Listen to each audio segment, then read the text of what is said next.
আসসালামু আলাইকুম রহমতুল্লাহি বারাকাতু। আজকে আপনারা শুনছেন পবিত্র কালামুল্লাহ শরীফ থেকে ১৯ নাম্বার পারা। আউযু বিল্লাহি মিনাশ শাইতানির রাজীম। বিসমিল্লাহির রহমানির রহিম। وقال الذين لا يرجون لقاءنا لولا أنزل علينا الملائكة أو نرى ربنا لقد استكبروا في أنفسهم وعتوا عتوا كبيرا يوم يرون الملائكة لا بشرى يومئذ للمجرمين ويقولون حجرا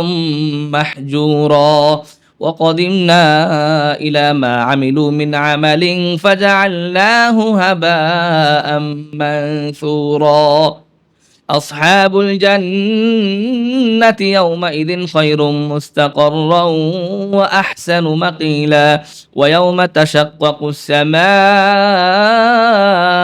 بالغمام ونزل الملائكة تنزيلا الملك يومئذ الحق للرحمن وكان يوما على الكافرين عسيرا ويوم يعض الظالم على يديه يقول يا ليتني اتخذت مع الرسول سبيلا يا ويلتى ليتني لم أتخذ فلانا خليلا لقد أضلني عن الذكر بعد إذ جاءني وكان الشيطان للإنسان خذولا وقال الرسول يا رب إن قوم اتخذوا هذا القرآن مهجورا وكذلك جعلنا لكل نبي عدوا من المجرمين وكفى بربك هاديا ونصيرا وقال الذين كفروا لولا نزل عليه القرآن جملة واحدة كذلك لنثبت به فؤادك ورتلناه ترتيلا ولا يأتونك بمثل إلا جئناك بالحق وأحسن تفسيرا الذين يحشرون على وجوههم إلى جهنم أولئك شر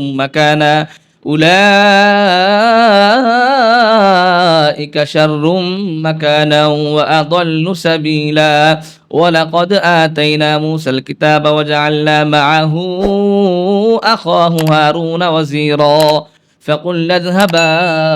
إلى القوم الذين كذبوا بآياتنا فدمرناهم تدميرا وقوم نوح لما كذبوا الرسل أغرقناهم وجعلناهم للناس آية وأعتدنا للظالمين عذابا أليما وعادا وثمود وأصحاب الرس وقرونا بين ذلك كثيرا وكلا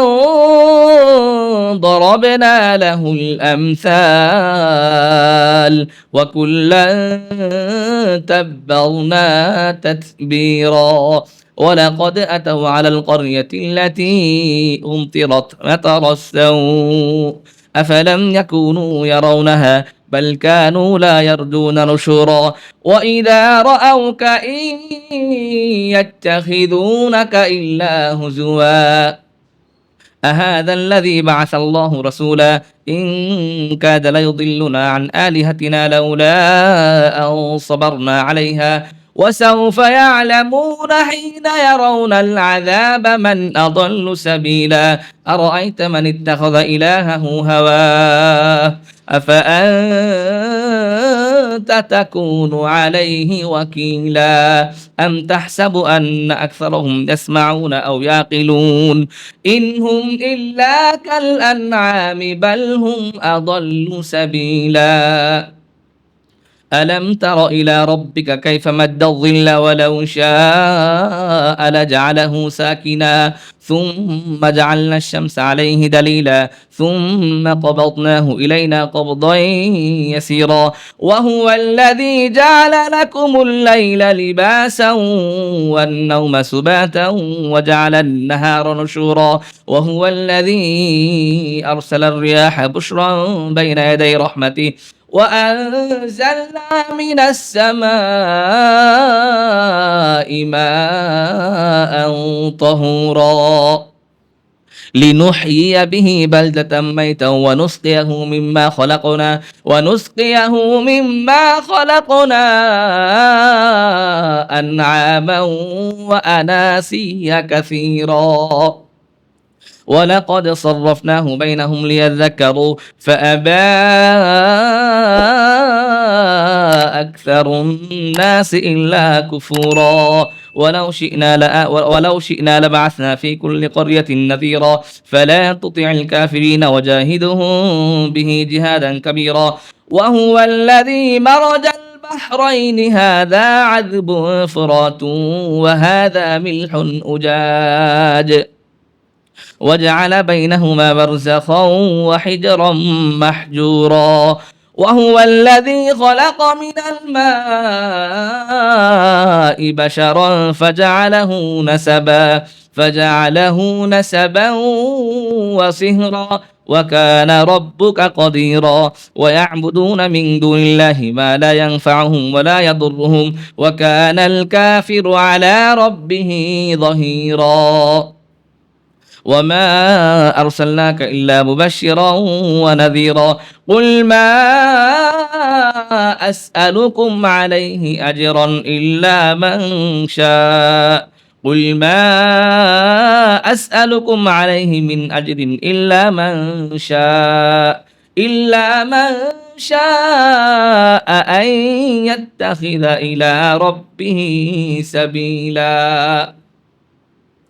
وتوكل على الحي الذي لا يموت وسبح بحمده وكفى به بذنوب عباده خبيرا الذي خلق السماوات والأرض وما بينهما في ستة أيام ثم استوى على العرش الرحمن فاسأل به خبيرا وإذا قيل لهم اسجدوا للرحمن قالوا وما الرحمن أنسجد لما تأمرنا وزادهم نفورا تبارك الذي جعل في السماء بروجا وجعل فيها سراجا وقمرا منيرا وهو الذي جعل الليل والنهار خلفة لمن أراد أن يذكر أو أراد شكورا وعباد الرحمن الذين يمشون على الأرض هونا وإذا خاطبهم الجاهلون قالوا سلاما والذين يبيتون لربهم سجدا وقياما والذين يقولون ربنا اصرف عنا عذاب جهنم إن عذابها كان غراما إنها ساءت مستقرا ومقاما والذين إذا أنفقوا لم يسرفوا ولم يقتروا وكان بين ذلك قواما والذين لا يدعون مع الله إلها آخر ولا يقتلون النفس التي حرم الله إلا بالحق ولا يزنون ومن يفعل ذلك يلقى أثاما يضاعف له العذاب يوم القيامة ويخلد فيه مهانا إلا من تاب وآمن وعمل عملا صالحا فأولئك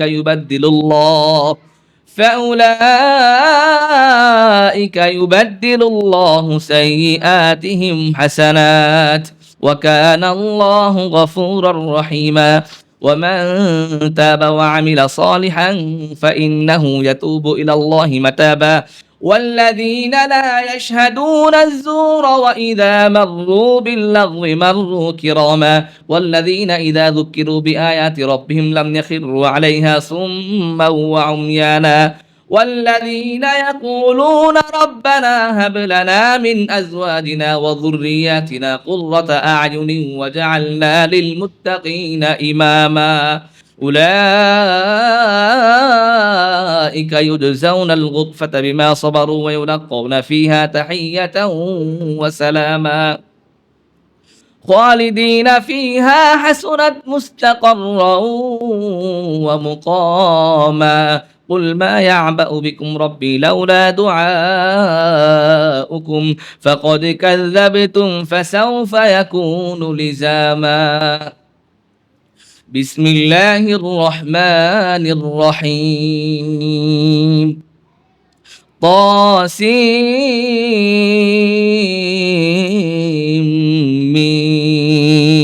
تلك آيات الكتاب المبين لعلك باخع نفسك ألا يكونوا مؤمنين إن نشأ ننزل عليهم من السماء آية فظلت أعناقهم لها خاضعين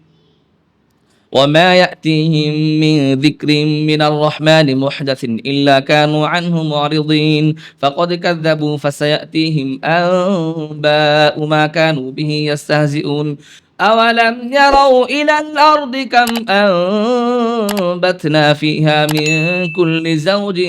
كريم إن في ذلك لآية وما كان أكثرهم مؤمنين وإن ربك لهو العزيز الرحيم وإذ نادى ربك موسى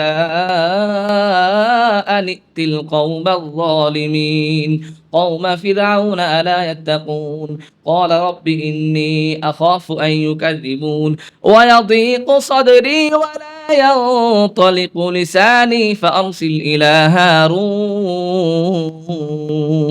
ولهم علي ذنب فأخاف أن يقتلون قال كلا فاذهبا بآياتنا إنا معكم مستمعون فأتيا فرعون فقولا إنا رسول رب العالمين أن أرسل معنا بني إسرائيل قال ألم نربك فينا وليدا ولبثت فينا من عمرك سنين وفعلت فعلتك التي فعلت وأنت من الكافرين قال فعلتها إذا وأنا من الضالين ففررت منكم لما خفتكم فوهب لي ربي حكما وجعلني من المرسلين وتلك نعمة تمنها علي أن عبدت بني إسرائيل قال فرعون وما رب العالمين قال رب السماوات والأرض وما بينهما إن كنتم موقنين قال لمن حوله ألا تستمعون قال ربكم رب آبائكم قال ربكم ورب آبائكم الأولين قال إن رسولكم الذي أرسل إليكم لمجنون قال رب المشرق والمغرب وما بينهما إن كنتم تعقلون قال لئن اتخذت إلها غيري لأجعلنك من المسجونين قال أولو جئتك بشيء مبين قال فأت به إن كنت من الصادقين فألقى عصاه فإذا هي ثعبان مبين ونزع يده فإذا هي بيضاء للناظرين قال للملأ حوله إن هذا لساحر عليم يريد أن يخرجكم من أرضكم بسحره فماذا تأمرون قالوا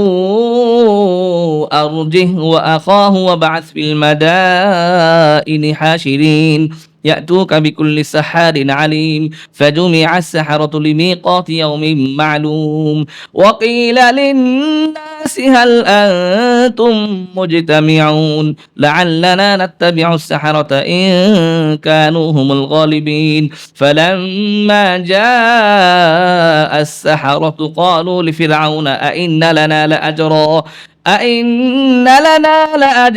إن كنا لنحن الغالبين قال نعم وإنكم إذا لمن المقربين قال لهم موسى ألقوا ما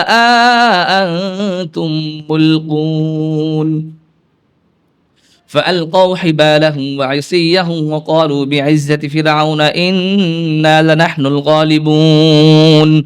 فألقى موسى عصاه فإذا هي تلقف ما يأفكون فألقي السحرة ساجدين قالوا آمنا برب العالمين رب موسى وهارون قال آمنتم له قبل أن آذن لكم إنه لكبيركم الذي علمكم السحر فلسوف تعلمون لأقطعن أيديكم وأرجلكم من خلاف ولأصلبنكم أجمعين قالوا لا ضير إنا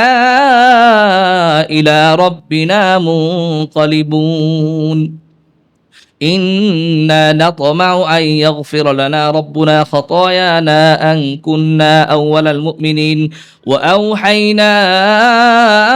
إلى موسى أن أسر بعبادي إنكم متبعون فأرسل فرعون في المدائن حاشرين إن هؤلاء لشرذمة قليلون وإنهم لنا لغائظون وإنا لجميع حاذرون فأخرجناهم من جنات وعيون وكنوز ومقام كريم كذلك وأورثناها بني إسرائيل فأتبعوهم مشرقين فلما تراءى الجمعان قال أصحاب موسى إنا لمدركون قال كلا إن معي ربي سيهدين فأوحينا إلى موسى أن اضرب بعصاك البحر فانفلق فكان كل فرق كالطود العظيم وأزلفنا ثم الآخرين وأنجينا موسى ومن معه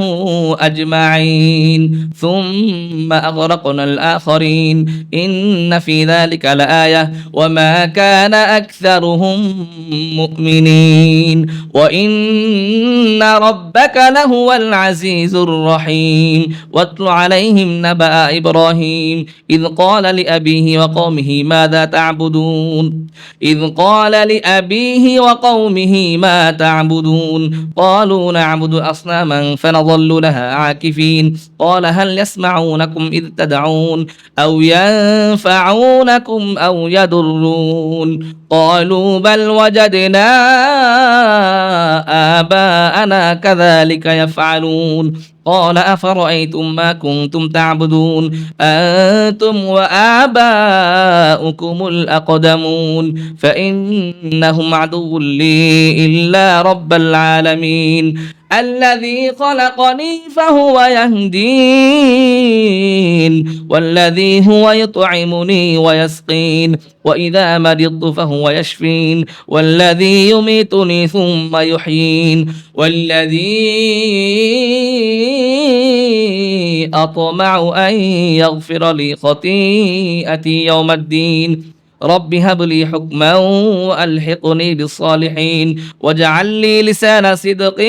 في الآخرين واجعلني من ورثة جنة النعيم واغفر لأبي إنه كان من الضالين ولا تخزني يوم يبعثون يوم لا ينفع مال ولا بنون إلا من أتى الله بقلب سليم وأزلفت الجنة للمتقين وبرزت الجحيم للغاوين وقيل لهم أين ما كنتم تعبدون من دون الله هل ينصرونكم أو ينتصرون فكبكبوا فيها هم والغاوون وجنود إبليس أجمعون قالوا وهم فيها يختصمون تالله إن كنا لفي ضلال مبين إذ نسويكم برب العالمين وما أضلنا إلا المجرمون فما لنا من شافعين ولا صديق حميم فلو أن لنا كرة فنكون من المؤمنين إن في ذلك لآية وما كان أكثرهم مؤمنين وإن ربك لهو العزيز الرحيم كذبت قوم نوح المرسلين إذ قال لهم أخوهم نوح ألا تتقون إني لكم رسول أمين فاتقوا الله وأطيعون وما أسألكم عليه من أجر إن أجري إلا على رب العالمين فاتقوا الله وأطيعون قالوا أنؤمن لك واتبعك الأرذلون قال وما علمي بما كانوا يعملون إن حسابهم إلا على ربي لو تشعرون وما أنا بطارد المؤمنين إن أنا إلا نذير مبين قالوا لئن لم تنته يا نوح لتكونن من المرجومين قال رب إن قومي كذبون فافتح بيني وبينهم فتحا ونجني ومن معي من المؤمنين فأنجيناه ومن معه في الفلك المشحون ثم أغرقنا بعد الباقين إن في ذلك لآية وما كان أكثرهم مؤمنين وإن ربك لهو العزيز الرحيم كذبت عاد المرسلين إذ قال لهم أخوهم هود ألا تتقون إني لكم رسول أمين فاتقوا الله وأطيعون وما أسألكم عليه من أجر إن أجري إلا على رب العالمين أتبنون بكل ريع آية تعبثون وتتخذون مصانع لعلكم تخلدون وإذا بطشتم جبارين فاتقوا الله وأطيعون واتقوا الذي أمدكم بما تعلمون أمدكم بأنعام وبنين وجنات وعيون إني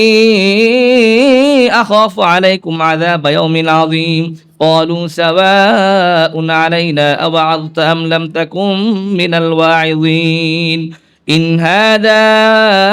إلا خلق الأولين وما نحن بمعذبين فكذبوه فأهلكناهم إن في ذلك لآية وما كان أكثرهم مؤمنين إن ربك لهو العزيز الرحيم كذبت ثمود المرسلين إذ قال لهم أخوهم صالح ألا تتقون إني لكم رسول أمين فاتقوا الله وأطيعون وما أسألكم عليه من أجر إن أجري إلا على رب العالمين أتتركون فيما هاهنا آمنين في جنات وعيون وزروع ونخل طلعها هضيم وتنحتون من الجبال بيوتا فارهين فاتقوا الله وأطيعون ولا تطيعوا أمر المسرفين الذين يفسدون في الأرض ولا يصلحون قالوا إنما أنت من المسحرين ما أنت إلا بشر مثلنا فأت بآية إن كنت من الصادقين قال هذه ناقة لها شرب ولكم شرب يوم معلوم ولا تمسوها بسوء فيأخذكم عذاب يوم عظيم فعقروها فأصبحوا نادمين فأخذهم العذاب إن في ذلك لآية وما كان أكثرهم مؤمنين وإن ربك لهو العزيز الرحيم كذبت قوم لوط المرسلين إذ قال لهم أخوهم لوط ألا تتقون إني لكم رسول أمين فاتقوا الله وأطيعون وما أسألكم عليه من أجر إن أجري إلا على رب العالمين أتأتون الذكران من العالمين وتذرون ما خلق لكم ربكم من أزواجكم بل أنتم قوم عادون قالوا لئن لم تنته يا لوط لتكونن من المخرجين قال إني لعملكم من القالين رب نجني وأهلي مما يعملون فنجيناه وأهله أجمعين إلا عجوزا في الغابرين ثم دمرنا الآخرين وأمطرنا عليهم مطرا فساء مطر المنذرين إن في ذلك لآية وما كان أكثرهم مؤمنين وإن ربك لهو العزيز الرحيم كذب أصحاب الأيكة المرسلين إذ قال لهم شعيب ألا تتقون إني لكم رسول أمين فاتقوا الله وأطيعون وما أسألكم عليه من أجر إن أجري إلا على رب العالمين أوفوا الكيل ولا تكونوا من المخسرين وزنوا بالقسطاس المستقيم ولا تبخسوا الناس أشياءهم ولا تعثوا في الأرض مفسدين واتقوا الذي خلقكم والجبلة الأولين قالوا إنما أنت من المسحرين وما أنت إلا بشر مثلنا وإن نظنك لمن الكاذبين فأسقط علينا كسفا من السماء إن كنت من الصادقين قال ربي أعلم بما تعملون فكذبوه فأخذهم عذاب يوم الذلة إنه كان عذاب يوم عظيم إن في ذلك لآية وما كان أكثرهم مؤمنين وإن ربك لهو العزيز الرحيم وإنه لتنزيل رب العالمين نزل به الروح الأمين على قلبك لتكون من المنذرين بلسان عربي مبين وإنه لفي زبر الأولين أولم يكن لهم آية أن يعلمه علماء بني إسرائيل ولو نزلناه على بعض الأعجمين فقرأه عليهم ما كانوا به مؤمنين كذلك سلكناه في قلوب المجرمين لا يؤمنون به حتى يروا العذاب الأليم فيأتيهم بغتة وهم لا يشعرون فيقولوا هل نحن منظرون أفبعذابنا يستعجلون أفرأيت إن متعناهم سنين ثم جاءهم ما كانوا يوعدون ما أغنى عنهم ما كانوا يمتعون وما أهلكنا من قرية إلا لها منذرون ذكرى وما كنا ظالمين وما تنزلت به الشياطين وما ينبغي لهم وما يستطيعون إنهم عن السمع لمعزولون فلا تدع مع الله إلها آخر فتكون من المعذبين وأنذر عشيرتك الأقربين واخفض جناحك لمن اتبعك من المؤمنين فإن عصوك فقل إني بريء مما تعملون وتوكل على العزيز الرحيم الذي يراك حين تقوم وتقلبك في الساجدين إنه هو السميع العليم هل أنبئكم على من تنزل الشياطين تنزل على كل أفاك أثيم يلقون السمع وأكثرهم كاذبون والشعراء يتبعهم الغاوون ألم تر أنهم في كل واد يهيمون وأنهم يقولون ما لا يفعلون إلا الذين آمنوا وعملوا الصالحات وذكروا الله كثيرا وانتصروا من بعد ما ظلموا وسيعلم الذين ظلموا أي منقلب ينقلبون بسم الله الرحمن الرحيم طاسين تلك آيات القرآن وكتاب مبين هدى وبشرى للمؤمنين الذين يقيمون الصلاة ويؤتون الزكاة وهم بالآخرة هم يوقنون إن الذين لا يؤمنون بالآخرة زينا لهم أعمالهم فهم يعمهون أولئك الذين لهم سوء العذاب وهم في الآخرة هم الأخسرون وإنك لتلقى القرآن من لدن حكيم عليم إذ قال موسى لأهله إني آنست نارا سآتيكم منها بخبر أو آتيكم بشهاب قبس لعلكم تصطلون فلما جاءها نودي أن بورك من في النار ومن حولها وسبحان الله رب العالمين يا موسى إنه أنا الله العزيز الحكيم وألق عصاك فلما رآها تهتز كأنها جان ولا مدبرا ولم يعقب يا موسى لا تخف إني لا يخاف لدي المرسلون إلا من ظلم ثم بدل حسنا بعد سوء فإني غفور رحيم وأدخل يدك في جيبك تخرج بيضاء من غير سوء في 9 آيات إلى فرعون وقومه إنهم كانوا قوما فاسقين فلما جاءتهم آياتنا مبصرة قالوا هذا سحر مبين وجحدوا بها واستيقنتها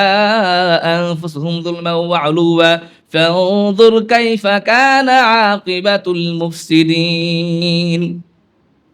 ولقد آتينا داود وسليمان علما وقال الحمد لله الذي فضلنا على كثير من عباده المؤمنين وورث سليمان داود وقال يا أيها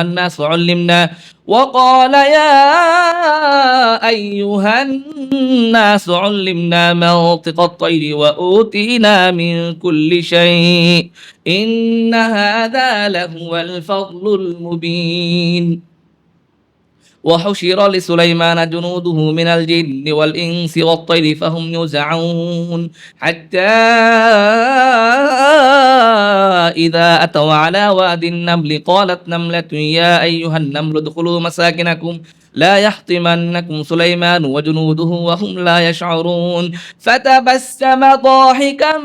من قولها وقال رب أوزعني أن أشكر نعمتك التي أنعمت علي وعلى والدي وأن أعمل صالحا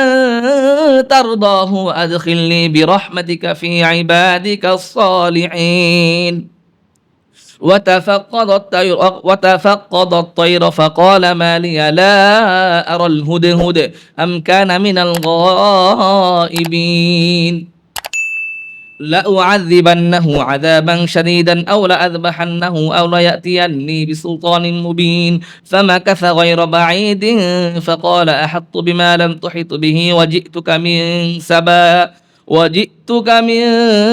سبأ بنبأ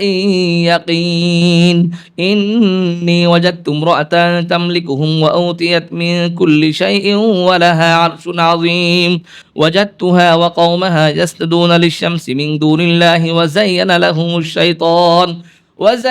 لهم الشيطان أعمالهم فصدهم عن السبيل فهم لا يهتدون ألا يسجدوا لله الذي يخرج الخبأ في السماوات والأرض ويعلم ما تخفون وما تعلنون الله لا إله إلا هو رب العرش العظيم قال سننظر أصدقت أم كنت من الكاذبين اذهب بكتابي هذا فألقه إليهم ثم تول عنهم فانظر ماذا يرجعون قالت يا أيها الملأ إني ألقي إلي كتاب كريم إنه من سليمان وإنه بسم الله الرحمن الرحيم ألا تعلوا علي وأتوني مسلمين قالت يا أيها الملأ أفتوني في أمري ما كنت قاطعة أمرا حتى تشهدون قالوا نحن أولو قوة وأولو بأس شديد والأمر إليك فانظري ماذا تأمرين قالت إن الملوك إذا دخلوا قرية أفسدوها وجعلوا أعزة أهلها أذلة وكذلك يفعلون وإني مرسلة إليهم بهدية فناظرة بما يرجع المرسلون فلما جاء سليمان قال أتمدونني بمال فما آتاني الله خير مما آتاكم بل أنتم بهديتكم تفرحون ارجع إليهم فلنأتينهم بجنود لا قبل لهم بها ولنخرجنهم منها أذلة وهم صاغرون قال يا أيها الملأ أيكم يأتيني بعرشها قبل أن يأتوني مسلمين قال عفريت من الجن أنا آتيك به قبل أن تقوم من مقامك وإني عليه لقوي أمين قال الذي عنده علم من الكتاب أنا آتيك به قبل أن يرتد إليك طرفك فلما رآه مستقرا عنده قال هذا من فضل ربي ليبلوني أأشكر أم أكفر ومن شكر فإنما يشكر لنفسه ومن كفر فإن ربي غني كريم قال نكروا لها عرشها ننظر أتهتدي أم تكون من الذين لا يهتدون فلما جاءت قيل أهكذا عرشك قالت كأنه هو وأوتينا العلم من قبلها وكنا مسلمين وصدها ما كانت تعبد من دون الله إنها كانت من قوم